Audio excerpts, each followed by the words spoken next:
So, good morning, everyone. Thank you for coming again early in the morning. I hope you had a pleasant conference experience yesterday. And today we have a full day ahead of us until the annual general meeting of FSDR. So we will start this morning with the presentations of two persons who know about the history of the society, and we are very much delighted that they have agreed to talk us about how it all began.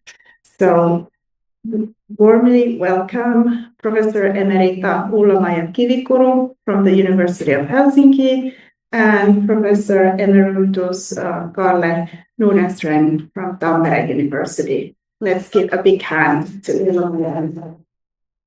Good morning and welcome to the 1960s, the worldwide decade of counterculture. Civil rights youth, Beatles, Bob Dylan, all these phenomena were not very common when 1960s started in Finland, because post-war Finland was an agrarian society struggling until 1952 with heavy war reparations to the USSR. At the same time, these reparations pushed forward industrialization in the agricultural country. And Finland actually entered a period of rapid material growth and made 1960s a decisive decade of socio-economic change. And all this was reflected in culture and people's mentality and brought Finland to the reformist wave sweeping across the whole industrialized world. Well, worldwide, the landmarks of the 60s, we know, or at least the older generation, senior generation knows. Decolonization was almost completed, nearly all of the African countries becoming independent, and the non-aligned movement rising. War in Vietnam was escalating. Television was opening the world to the big public. The Cold War tensions prevailed with a real threat of nuclear war. Detente, however, emerged also here in Finland, known very well through the Conference of Security and Cooperation in Europe, which finalized in Helsinki in 1975. In the 60s, the peace movement against nuclear weapons and Euro missiles was growing, especially from the British campaign for nuclear disarmament, so-called CND, and Committee of the 100, both inspired by the philosopher Bertrand Russell. Then the landmarks in Finland. The first one to arrive of these phenomena was the Committee of the 100, Sadan Komitea in Finnish, brought by young Finnish researchers and students who had been studied in the UK and came with this idea to Finland. And Sadan Komitea still is going, not strong, but it's living anyway. Everybody in Finland knows that it's not very easy to have this kind of associations running in present-day society.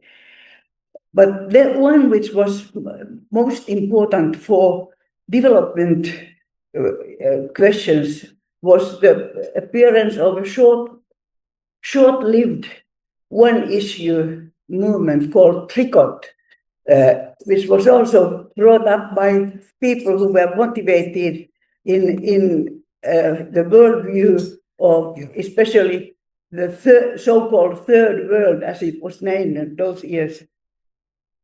Trikont was short-lived, but very loud, and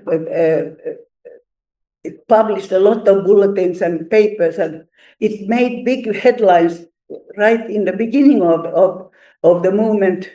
In October 1968, a team of Finnish athletes were waiting for their flight to Mexico City for the Olympic Games, and suddenly a young lady appeared in the hall with a bunch of handouts, and she went around and gave them handouts and said that there's something for you to read on the flight, and then you know what kind of country you are entering to.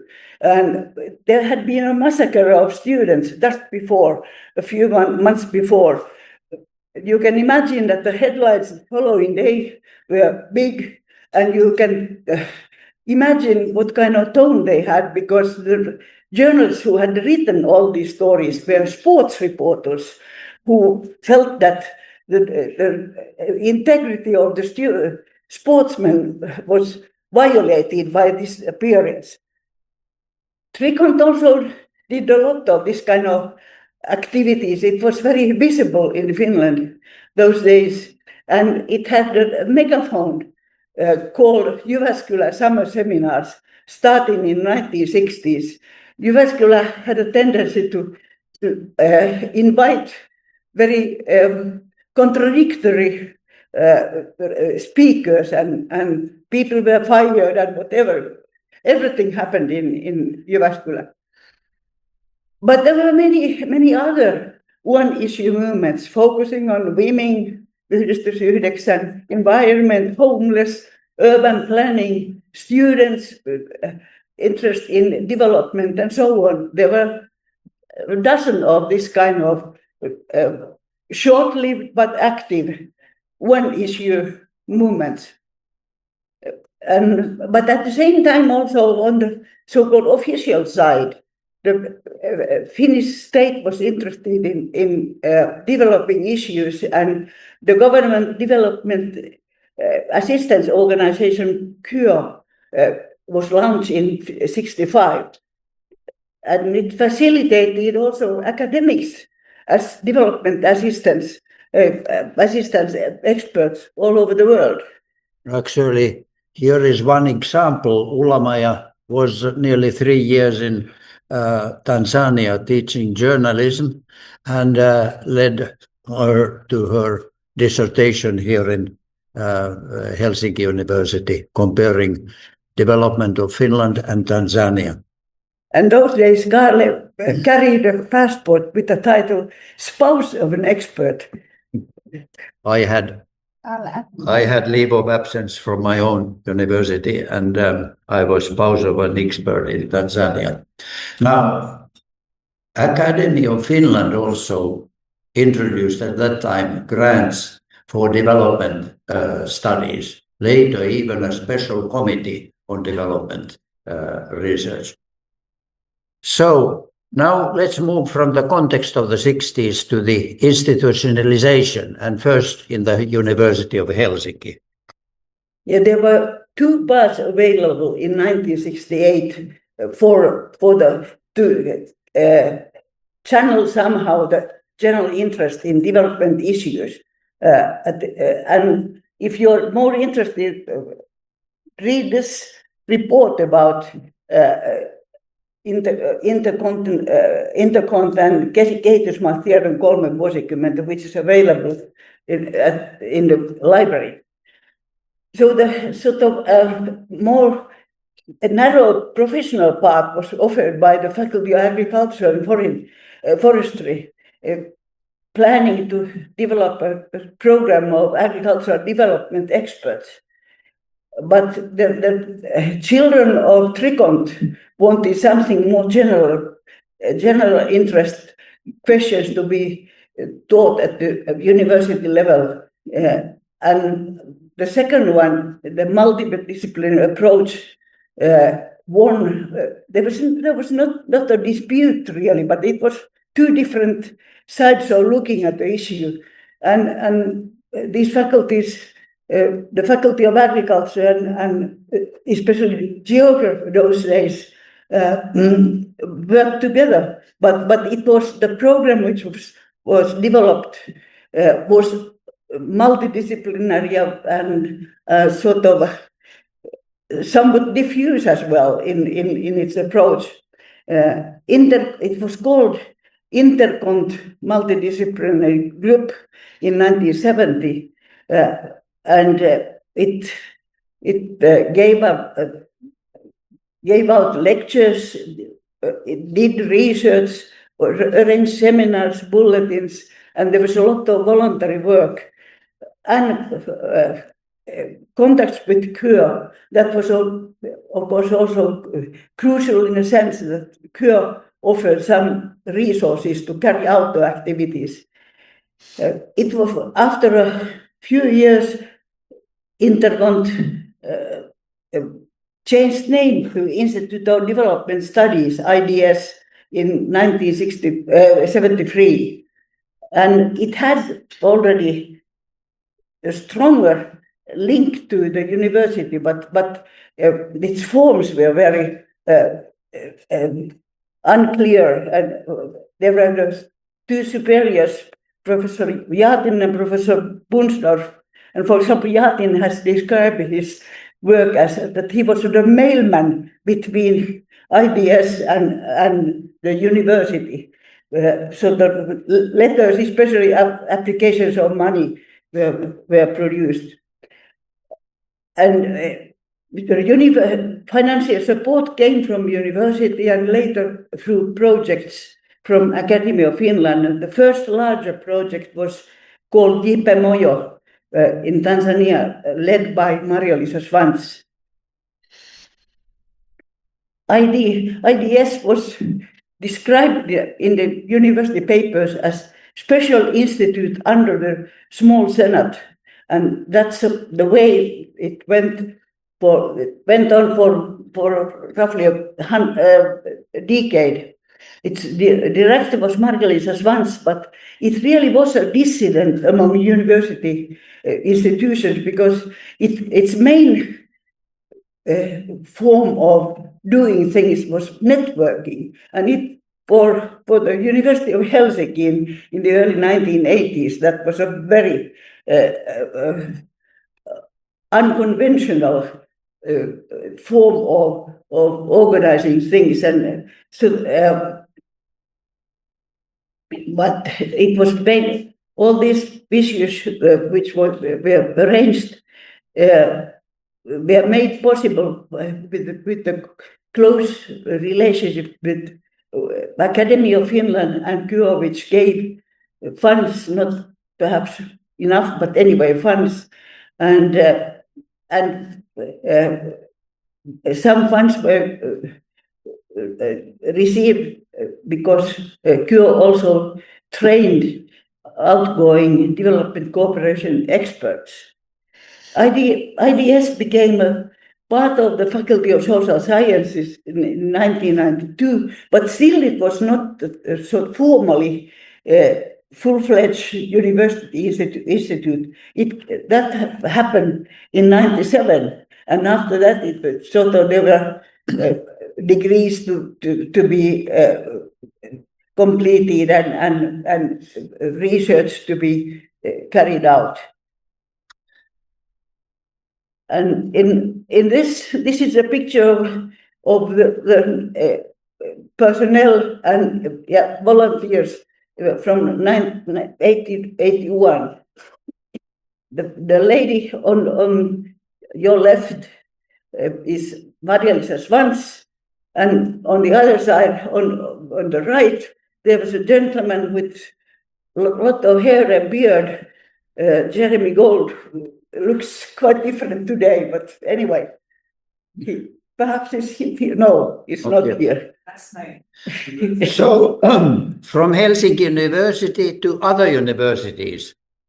First of all, Tampere was rather early in the train of development studies and activities. First, there was a KUR-funded big project of primary healthcare in eastern Kenya, which was conducted in Tampere University, and later Professor Apunen arranged special unit for peace research and development studies for teaching, research, and projects attached to the international politics. Now, Jyväskylä University followed the path 2 decades later. In the early new millennium, there was first a multidisciplinary working group on development policy and research, and then in 2004, a special master's program for development and international cooperation was established at the Faculty of Political Science with the first professor, Liisa Laakso, followed by Jeremy Gold and others later. But not only Tampere and Jyväskylä, but also other universities, Turku, Kuopio, Joensuu, bringing other fields of development studies, geography, even dentistry to the picture. And it was by the 1990s, we had all through the Finnish academia development studies in one form or another. Then about the association, very quickly. The society that is now celebrating its 40th anniversary was actually founded in a conference in Säätytalo, the House of Estates, very solemn, in April 84. I happen to know it because I was chairing the meeting, and I managed to attract Undersecretary of State for Development, Parti Ahtisaari, as a keynote speaker. And the first chair was elected as Maria-Liisa Svans, the senior organizer in Helsinki University. Registration, however, took 2 years before it was completed in 86. And that's why the official founding or registration date brings us 40 years from now. However, in the late 90s, the association was kind of got to sleep. It became totally inactive. And it was reborn in 2007 by the people who are currently running the association. Later, in 2002, was established UNIPID, which is one of the co-sponsors of this conference. And another network of doctoral studies, DevDays2026, also operated, giving resources for doctoral studies to about maybe 20 or so students around the universities. And it was chaired by Juhani Koponen until 2011. Now it's gone, but it was an important part of history. So, lessons of this, just in 1 minute, 2 lessons. Development research was born out of growing engagement of scholars in development issues across the academia. And during the second round of development momentum in the 1980s, 2 decades after the first round in the 1960s, so 2 rounds it needed. And especially about the history of the society, we can say that the society was unsteady, with almost a decade in sleep, which is a reminder that civil society organizations with even enthusiasm and potential financial support do not always guarantee sustainability. They also need solid bureaucracy of their own. As the society is today. Thank you.